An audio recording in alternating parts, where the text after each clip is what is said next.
Okay, here's your model. I have it set up to print at 811 millimeters tall, so it's almost a meter.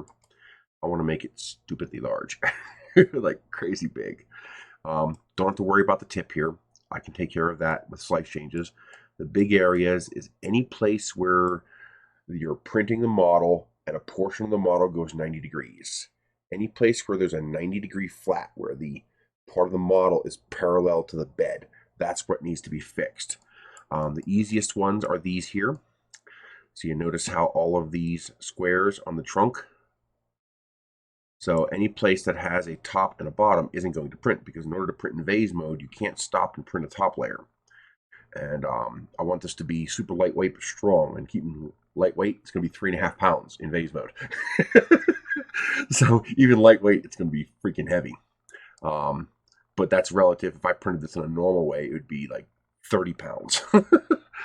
Maybe not that. Yeah, maybe. Yeah, it might be like 15, 16 pounds.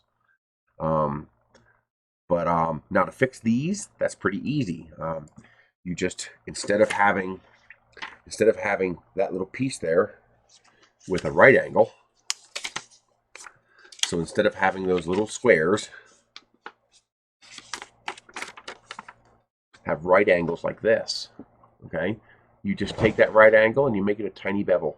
It doesn't even have to be 45 degrees. It could be like 60 or 70 degrees, just a little angle, so that when I print it, instead of it needing to print this in one piece, which you can't do because there's no top and bottom layers, even just a little angle, which you won't even see with the eye really, would be enough to allow me to print in like 3 layers. Because it sticks out such a tiny distance, it doesn't take much. I'm printing at a 1.2 millimeter extrusion. These only stick out like 3 millimeters. So if the angle was enough to make that like 3 or 4 passes at 0.2 millimeter, then that would be enough to allow it to print that in vase mode without a problem. Sides, you don't have to worry about. So these parts on the side here, you don't have to worry about. It's just these top and bottom layers. You see it's hard to shift this around. Oh, I'm doing it wrong. See, the bottom layer does the same thing. Top layer.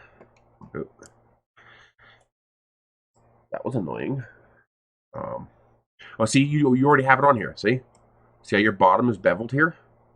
Okay, just do that, but not as much. So you can see right now at 0.2 millimeter, your bottoms are consuming 1, 2, 3, 4, 5, 6, 7, 8, 9, 10, 11, 12. I need a third of that. So the angle does not have to be this extreme. It could be a lot closer to 90 degrees. It just can't be 90 degrees. The fins look fine. Everything else looks fine. Oh, how does that look? Yeah, see here? This looks okay. So it looks like not a problem printing this here, where it bubbles out a little bit for the actual Dragon capsule. Okay, these are fine. Now, the other place where you have problems are your RCS thrusters and the whatever these thrusters are here. Okay, those are the main Draco engines, I think they are. But anyway, the problem is some of these are 90 degrees. Now, see, like these here are fine because see, it starts off gently and it works its way out slowly. See, now you have this flat area here, but that's kind of okay. If it's easy to do, take that flat area and just make it slightly angled.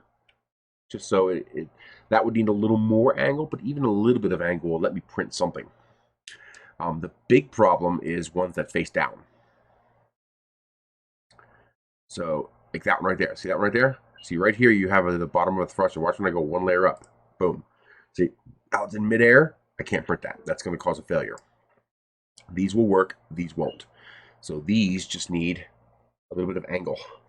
But the angle has to start from the outside edge here and go up as it goes in. You cannot start from inside and go up, heading out, because that creates an island, and you can't have islands in vase mode. Then these strikes here, the tops and bottom of those need to be softened a little bit. See here? It's too harsh.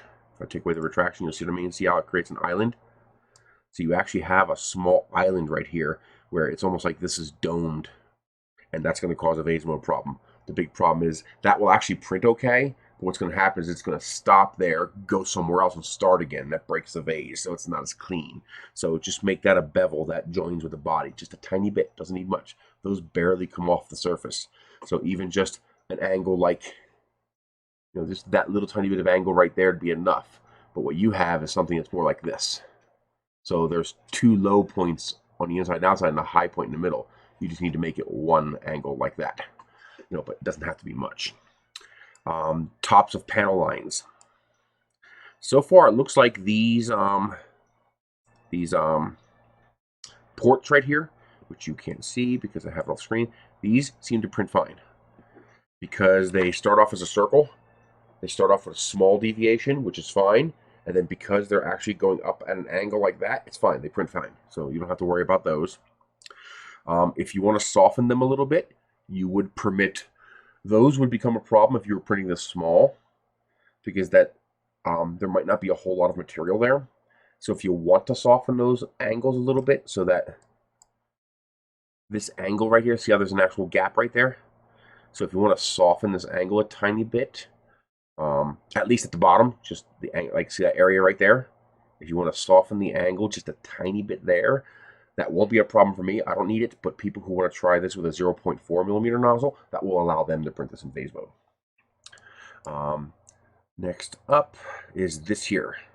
So this the tops of these panel lines right here, so they need to be softened a tiny bit. And then this big one right here.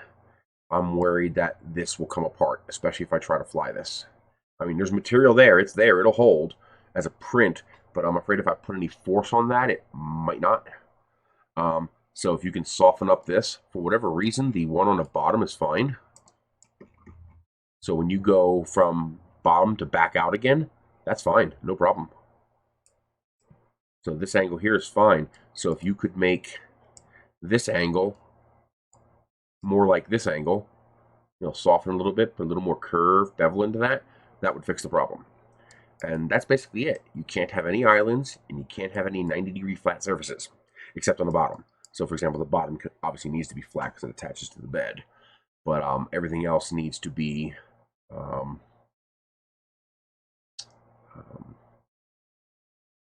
flat. Not flat, I mean. If you don't mind, put a hole inside the model here, 1 millimeter thick, so that I can print the bottom of the fins but not print anything inside here. See, I did this by telling it to make the entire model whole. So what I can do is I can multi-process this, and I can tell it to print the first, 3 layers solid, so that I have a bottom on these fins here. But then I need 1 millimeter taken out of the bottom of the model here, but not taken out of the fin. This way I can tell the first perimeter print it normal. Actually, the model, actually don't worry about that. The way you have the model now is fine. I'll just have a little rim on here, and I can take care of that. That's not a problem, because you already have this mostly hollowed, so that's not a problem. Don't forget that. Ignore I said that. I just need these flat edges taken care of. The upside down thrusters here, the ones that don't have a smooth bevel going to them, and this nose cone line here, and the tops of the hatches and the tops of these strake marks and stuff like that. Just soften them up a little bit, just a tiny bit. You don't have to do the sides, just the top and the bottom. And that's it. As you can see, this model is almost completely vase mode compatible. Now, in vase mode, this will not be strong, but that's okay. I'm going to laser cut some foam board and create centering rings inside to give it a little bit of structure. And because I'd eventually like to make it fly. I just think that would be fun to make something this big 3D printed fly. But yeah, that'd be cool. So as you can see, this alone is 2 pieces, because I have a 450 millimeter Z-height. So I would print that. You don't have to do that. That's something I'll do. I'll take care of breaking it apart. But there you go. If you could do that, that'd be amazing. Thank you.